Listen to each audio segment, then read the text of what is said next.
അസ്സലാമു അലൈക്കും. പ്രിയമുള്ളവരെ, ഇന്ന് പേരോട് ഉസ്താദ് ഒരു വീഡിയോയിൽ പറയുന്ന അദ്ദേഹത്തിൻ്റെ ഒരു പ്രഭാഷണത്തിൻ്റെ ഭാഗമായിട്ട് പറഞ്ഞ ഒരു കാര്യം, ഗർഭിണികളെ പ്രസവത്തിന് വേണ്ടി അവരുടെ വീട്ടിലേക്ക് കൂട്ടിക്കൊണ്ടു പോകുന്ന ഒരു ചടങ്ങുണ്ട്. അതിനെക്കുറിച്ചാണ് ഈ പറഞ്ഞുകൊണ്ടിരിക്കുന്നത്. ഗർഭിണിയെ അവരുടെ വീട്ടിലേക്ക് പ്രസവത്തിന് കൊണ്ടുവിടുന്ന ഒരു വിഷയത്തിനെ കുറിച്ചാണ്. ശരിക്ക് ആ ഗർഭത്തിന്റെ ഉത്തരവാദി ഭർത്താവാണ്. ഗർഭം അതിന്റെ പൂർവ്വസ്ഥിതിയിലെത്തി പ്രസവിക്കുന്ന ഒരു സാഹചര്യം വരുമ്പോൾ അപ്പം മെല്ലെ അൺലോഡ് ചെയ്യുന്ന ആ സിസ്റ്റത്തെ കുറിച്ചാണ് അദ്ദേഹം പറയുന്നത്. എന്തായാലും അദ്ദേഹം പറയുന്നത് ഈ ഒരു വിഷയത്തിൽ നല്ല കാര്യം തന്നെയാണ് പറയുന്നത്. അതോടൊപ്പം എനിക്ക് സൂചിപ്പിക്കുവാനുള്ള ഒന്ന് രണ്ട് കാര്യങ്ങളുണ്ട്.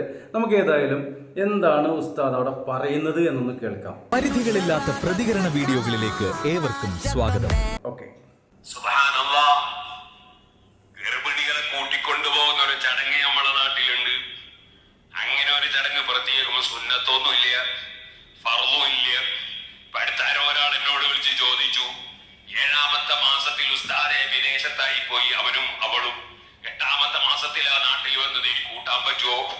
സുബ്ഹാനല്ലാഹ്, അങ്ങനെ ഒരു മാസക്കണക്കും അതിനില്ല. 7ഓ 6ഓ 8ഓ 5ഓ 1ഓ ഒന്നും ഇല്ലെങ്കിലോ തീരെ കൂട്ടിയിട്ടില്ലെങ്കിലോ അല്ല ആദ്യം തന്നെ തീർത്തും അവന്റെ വീട്ടിൽ തന്നെ ആയാലോ, പ്രസവമടക്കം മോന്റെ കൂടെ തന്നെ ആയാലോ, അല്ല അവളെ വീട്ടിൽ തന്നെ ആയാലോ, ഇതിനൊന്നും ശറയിൽ യാതൊരു നിയമവും ഇല്ല കേട്ടോ. നിർത്തി. അപ്പോ നേരത്തെ നമ്മൾ പറഞ്ഞ തന്നെ ആരാണ് അതിന്റെ ഉത്തരവാദി? അവരാണ് അതിന്റെ ബാക്കി കാര്യങ്ങൾ നടത്തേണ്ടത്. എന്തായാലും അത് പല നാട്ടിലും പല രൂപത്തിലാവും. അപ്പൊ ഞാൻ ഉൾട്ട പറയുന്നു എന്നൊന്നും ആരും കരുതേണ്ടതില്ല. അതിന്റെ യഥാർത്ഥ വിധി അത്രേ ഉള്ളൂ. ഇസ്ലാമികമായിട്ട് അതിനൊരു സുന്നത്തുമില്ല, ഫർളുമില്ല, ഒന്നുമില്ല. അതാണ് ഉസ്താദ് പറഞ്ഞത്. വെരി ഗുഡ്, നമുക്കിഷ്ടായി. പക്ഷേ ഈ പ്രസവത്തിന്റെ കാര്യം പോലെ തന്നെ വേറെ കുറെ കാര്യങ്ങളുണ്ടല്ലോ ഉസ്താദെ. ഇപ്പൊ പ്രസവത്തിന് കൂട്ടുന്ന കാര്യത്തെക്കുറിച്ചാണ് ഉസ്താദ് ഇവിടെ വളരെ വ്യക്തമായിക്കൊണ്ട് പറഞ്ഞത്. ഇനി ഒരു ആള് മരിച്ചു കഴിഞ്ഞാൽ, ഇതിപ്പോ ജനിക്കാൻ പോകുന്നതിന് തൊട്ട് മുമ്പ് കാര്യങ്ങളാണല്ലോ. മരിച്ചു കഴിഞ്ഞാല് മരിച്ച അന്ന് മുതൽ തുടങ്ങുന്ന മൗലൂദ് ഉണ്ടല്ലോ, 40 ദിവസം. ആ മൗലൂദിന് എന്തെങ്കിലും അല്ല സുന്നത്തോ ഫർളോ എന്തെങ്കിലും ഉണ്ടോ?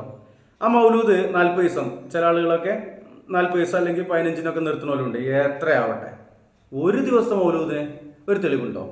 കണ്ണൂക്ക് 3-ന്റെ അന്ന് കണ്ണൂക്ക്, 7-ന്റെ അന്നോ അന്ന് ദിക്റ്, പിന്നെ 15-നന്നോ അന്ന് അട്യന്തരം, പിന്നെ 40-ന് സകല ഗുലാബി മൗലൂദ്. ഇതിന്റെ ഫർളും സുന്നത്തും അതിനെക്കുറിച്ചൊരു ഒരു പ്രഭാഷണത്തിൽ ഉസ്താദിനെ ഒന്ന് വിശദീകരിക്കാൻ കഴിയുമോ?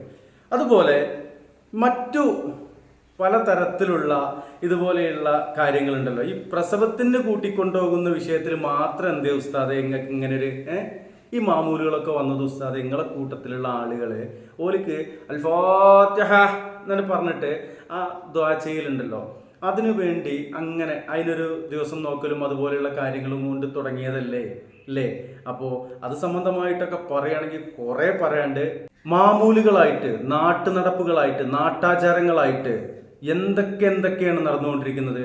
ഒരു വിവാഹത്തിന്റെ ഭാഗമായിട്ട് ഒരു പെണ്ണ് കാണൽ തുടങ്ങുന്ന ആ സമയം മുതൽ തുടങ്ങുക ഈ മുട്ടായി കൊടുക്കല്, പിന്നെ മഞ്ഞ കല്യാണം, പച്ച കല്യാണം, നീല കല്യാണം, കറുത്ത കല്യാണം എല്ലാം ഒന്നുണ്ട്.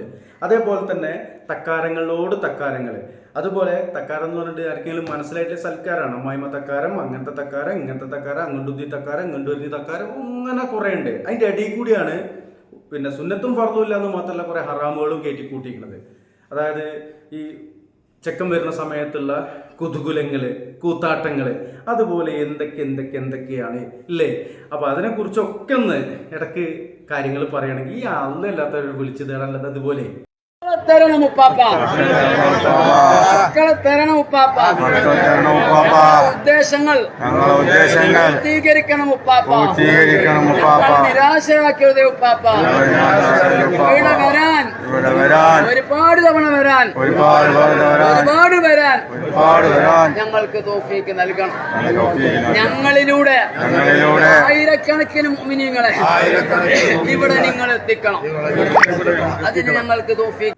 ഇതുപോലുള്ള പാട്ടല്ലാതെ എന്തെങ്കിലുമൊക്കെ നല്ല നല്ല കാര്യങ്ങൾ ഇടയ്ക്കൊക്കെ പറയൂ ഉസ്താദേ എന്നാണ് പൊന്നുസ്താദിനോട് പറയാനുള്ളത്. ഇൻഷാ അല്ലാഹ്.